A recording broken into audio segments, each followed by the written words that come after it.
Welcome back to my YouTube channel.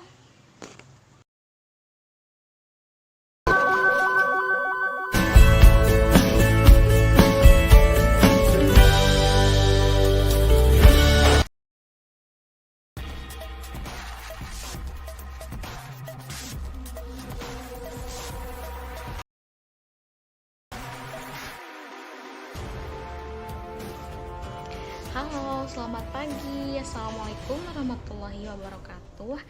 Baik, perkenalkan nama saya Salsa Wirdaningsih dengan nomor pokok mahasiswa 61225. Saya di sini dari Prodi Sarjana Kebidanan tingkat 1 kelas A.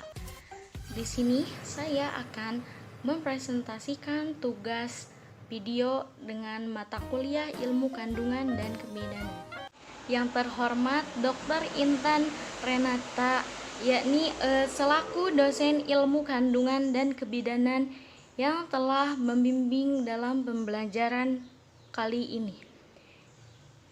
Dan yang terhormat teman-teman yang telah menonton video ini. Dan juga beserta bantuan-bantuan dan masukan-masukan dari teman-teman semuanya.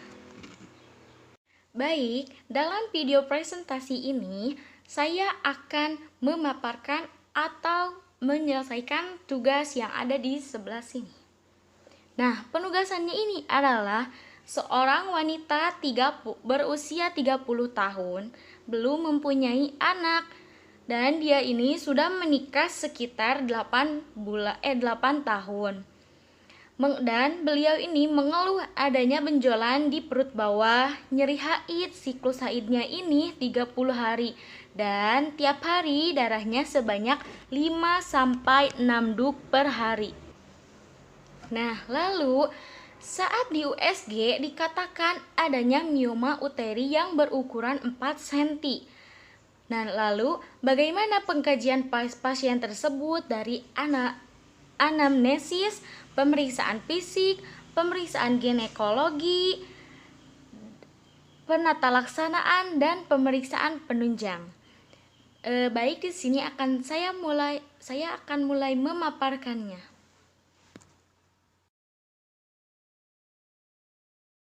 Yang pertama, sebelum kita melanjutkan tugas dan sebelum kita menyelesaikan tugas tersebut, mari kita kenali dulu apa itu mioma uteri.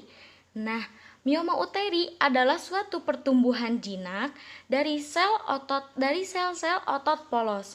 Sedangkan untuk otot-otot rahim disebut mioma uteri. Ini menurut Arcadiat Christian M. di tahun 2004.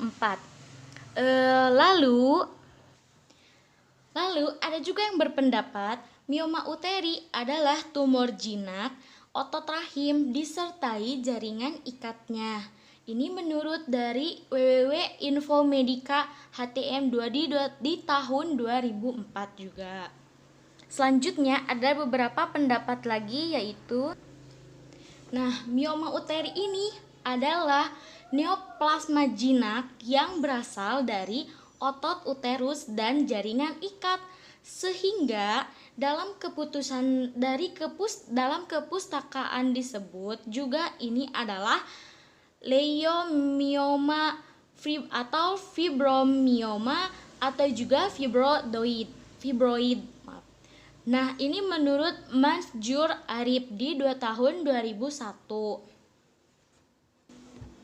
Maka di sini saya simpulkan bahwa mioma uteri adalah suatu pertumbuhan jinak dari otot-otot polos tumor jinak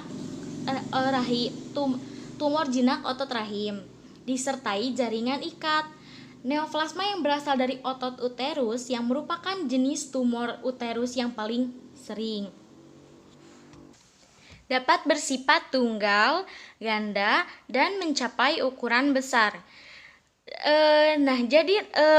Mioma uteri ini ada yang berukuran besar dan bisa mencapai ukuran besar, dan ada juga yang ukuran kecil. Ada yang ganda dan ada juga yang tunggal. Nah, berikutnya banyak orang yang bertanya-tanya, pada siapa sih mioma uteri ini biasa tumbuhnya, dan di mana ya mioma uteri ini tumbuhnya? Mari kita bahas di pembahasan selanjutnya.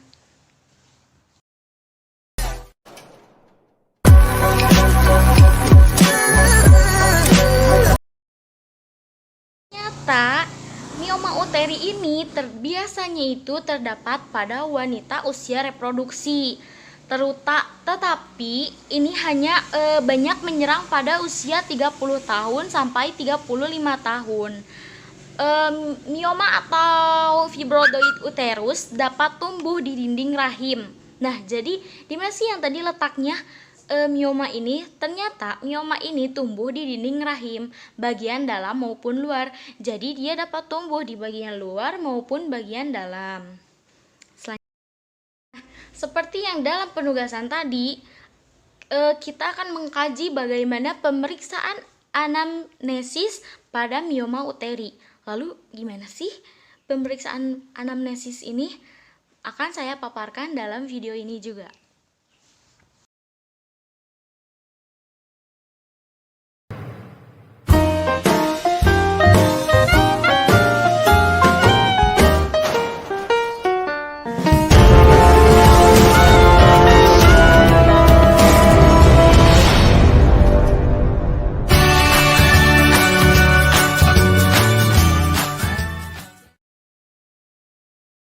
Nah, ternyata pemeriksaan anamnesis pada mioma uteri ini adalah keluhan berupa lama haid memanjang dan pendarahan vagina di luar siklus haid. Jadi, pasien ini mengalami pendarahan di luar siklus haid yang semisalnya siklus haidnya itu 15 hari. Nah, dia lebih dari hari itu, bahkan sampai 20 hari atau bisa sampai sebulan mengalami pendarahan. Bisa jadi dia mengalami mioma uteri, tapi bagaimana juga didiagnosa oleh sang dokter. Nah, ternyata pendarahan di luar siklus haid itu yang penderita mioma uteri itu biasanya lebih berat, terutama pada mioma yang memasuki tipe submukosa. Lalu gejala lain adalah nyeri perut dan pinggang bawah saat menstruasi, sensasi kenyang, sering berkemih, lalu sering mengalami sembelit, dan sering mengalami sakit saat berhubungan suami istri. Lalu keluhan yang pentingnya ini adalah seringnya abortus spontan atau sulit hamil, terutama pada yang mengalami mioma submukosa. Nah, pada yang mengalami mioma intramural dengan ukuran lebih besar dari 2,5 cm dapat mengganggu proses persalinan normal. Jadi yang mengalami gangguan mioma uteri dengan mioma intramural ini bukan sedikit tapi mengganggu pada proses persalinan normal. Bisa jadi ibunya harus melakukan persalinan dengan cara disesar. Pemeriksaan fisik atau yang lebih dikenal dengan pemeriksaan klinis adalah sebuah proses dari seorang ahli medis memeriksa tubuh pasien untuk menentukan tanda klinis penyakit. Jadi, kita harus memeriksa tubuh pasien yang mengalami keluhan tersebut dengan langsung oleh kita. Lalu, hal pemeriksaan ini akan dicatat dalam rekam medis. Nah, pemeriksaan fisik dan rekam medis akan membantu dalam penegakan diagnosis dan perencanaan perawatan pasien. Jadi, setelah dilakukan pemeriksaan fisik dan rekam medis, maka tim medis, dokter, dan yang lainnya itu akan bisa menentukan pasien ini didiagnosis mengalami apa, dan perencanaan perawatannya itu akan seperti apa. Biasanya pemeriksaan fisik yang dijumpai pada orang yang mengalami mioma uteri ini adalah pemeriksaan fisik dijumpai kondisi anamnesis yang ditandai konjungtiva. Lalu tangan dan kaki pasien itu pucat dan volumotumor akan menyebabkan keluhan pembesaran perut. Jadi yang mengalami anamnesis yang mengalami mioma uteri ini akan ada tumor di dalam perut bawah atau di rahim yang akan menyebabkan keluhan pembesaran perut. Jadi perutnya itu membesar.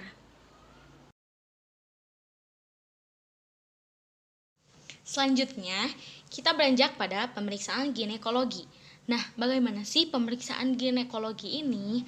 Nah, ternyata pemeriksaan ginekologi adalah suatu prosedur klinik yang dilakukan secara bimanual untuk menentukan atau mengetahui kondisi organ genitalia wanita. Nah, berkaitan dengan upaya pengenalan atau penentuan ada tindaknya kelainan pada bagian tersebut. Jadi kita harus menentukan dulu adanya kelainan atau tidak pada bagian tersebut dengan melakukan pemeriksaan ginekologi ini. Nah, ginekologi ini juga bisa dilakukan pada yang didiagnosa mioma uteri.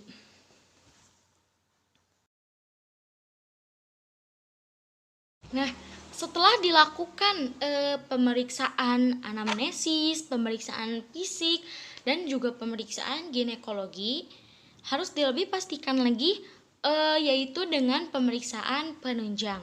Nah, pemeriksaan penunjang ini untuk lebih memastikan apakah benar pasien tersebut mengalami mioma uteri ataukah beliau mengalami penyakit lainnya. Berikut akan saya paparkan pemeriksaan penunjang yang digunakan pada penderita mioma uteri. Nah, pemeriksaan penunjang yang digunakan yaitu ultrasonografi atau yang kita kenal lebih dekat itu adalah USG, yang lebih kenal di masyarakat itu USG. Nah, ultrasonografi atau USG ini merupakan penunjangan yang paling direkomendasikan untuk mendiagnosis mioma uteri. Dibanding USG abdominal, USG transvaginal lebih sensitif, namun kurang direkomendasikan jika pasien belum menikah dan mengalami mioma submukosa. Pada kondisi tersebut, lebih dianjurkan untuk penggunaan heteroskop 4,9. Selain USG,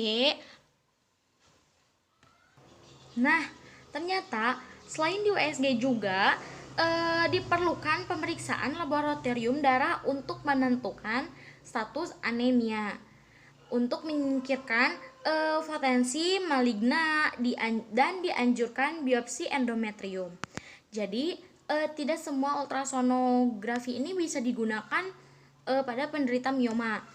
Ternyata USG transvaginal itu ternyata lebih sensitif, tetapi kurang direkomendasikan jika pasien tersebut belum menikah tetapi pasien sudah mengalami mioma submukosa. Nah, ternyata pada kondisi itu pasien lebih dianjurkan menggunakan heteroskop 4,9.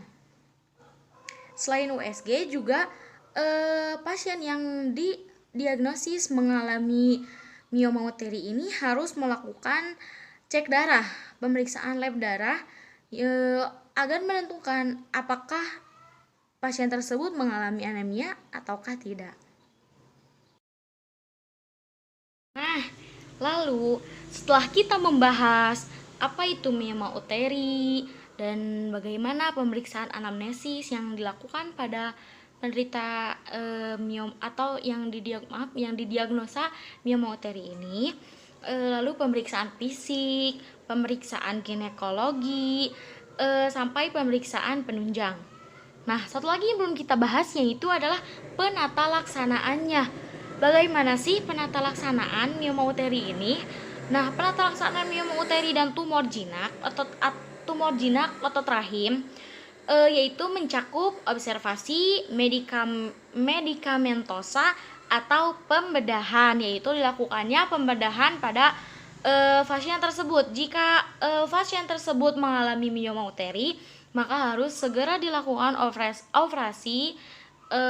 Jika sudah mengalami parah, jika sudah parah, maka harus segera melakukan yaitu pembedahan, yaitu dengan dioperasi.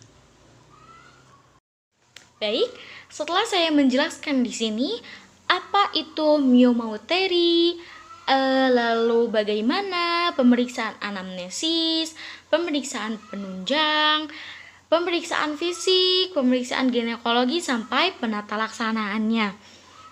Terima kasih kepada Ibu dosen Dr. Intan yang telah memberikan penugasan ini sehingga saya lebih memahami bagaimana melakukan pemeriksaan fisik, anamnesis, ginekologi sampai penata laksanaannya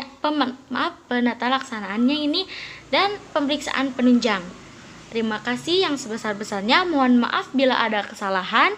Saya tunggu komentar di bawah untuk kritik dan sarannya. Terima kasih sudah menonton dari awal video sampai akhir video. Kepada rekan-rekan saya dan yang terhormat Dr. Intan, terima kasih. Wassalamualaikum warahmatullahi wabarakatuh. Selamat menjalani hari-harinya.